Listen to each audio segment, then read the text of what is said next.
What was your first job in the industry? First job was with Turner Construction.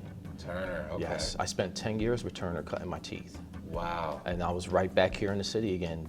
The Innet Pen was my first building. Okay. And it was something to bring it out the ground and be an assistant superintendent directing the manpower out there. Right, right. So at that point I was able to really see how things went together, not just on paper, right, but in the field. Right. I learned a lot. Right. And so you spent 10 years. What were the different roles that you had at that firm? Wow. I went from assistant superintendent to project engineer. I was in the cost department up in North Jersey. Came back down, became a construction manager in Pennsauken, where Pennsauken floated the bond to build a lot of new schools in the early 90s, or late 90s. And I managed all those buildings at the same time. Okay, that's awesome. Yeah. And then after Turner Construction, where did you go from there? After Turner, I went with another company. I got a phone call. I was down in DC doing the Howard Hughes Medical Facility in Leesburg, Virginia. And I received a phone call from the operation manager, the former operation manager that hired me at Turner, saying, hey, I moved on to this other company. I see this other opportunity. And he pretty much made me an offer I couldn't refuse. I called back, talked to the wife. She was like, go have coffee and find out. And when I found out, and it turned out to be a great jump. Awesome. A great jump. Awesome. I ended up working down Delaware on the waterfront. I built an incredible facility, mixed-use facility, and I enjoyed every minute of it. And that was your last, well, that was your job before you joined CB? That was a company, two companies before I came to CB. So what was the company after that? Then there was another company, a brother-owned firm, because around that time, it was 2008, things started to slide. So this company started cutting off people, and luckily I made it to the third round before I ended up getting let go.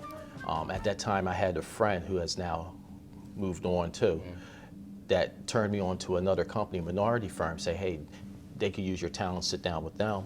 And I went and I sat down with that brother, and we started putting our heads together, and next thing I know, I'm building again. Wow. That's amazing, man. And so tell me some of the projects you worked on in the city of Philadelphia, if you don't mind sharing. Some of the projects, I would say, the Link. I was doing the cost for that when that was a joint venture with Turner, McKinsey, and Keating. That was an incredible project because that was a stadium, so you just don't get to do stadiums all the time. So you had a part in that stadium going up, the Lincoln Financial Center? Yes, as far as the money's concerned. So I knew where the money was going, what was coming in, what was going out. Worked on that. I worked on Sears Center that's behind us in the drop.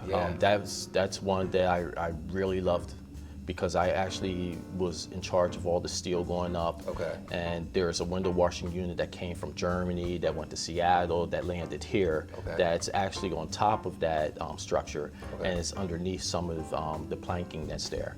So I got to build a lot of incredible buildings.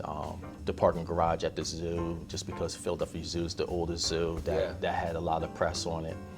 I'm doing one right here, right now, next to our building where we're having an interview for Jefferson Healthcare. Oh, wow. And that is a mega building going up too. So you've been involved in probably half the skyline here in Philadelphia. Yeah, I could turn around and pretty much count 3 or 4 high rises that I had my hands on. Wow, man. How does that make you feel? At the moment, it's bittersweet, actually. It's great to be able to be blessed to have the ability to be part of a team to actually do something like this. So I'm always going to look at the skyline and smile. The bitter part of it is that I would love to share that with more minorities and have more brothers and sisters involved with it. So they could see that experience, because high rises don't go up every day, especially in this area. So just to have that knowledge to be able to talk about it is one thing, but to have someone beside you that has grown and learned off it as well is another thing, because now we can spread that.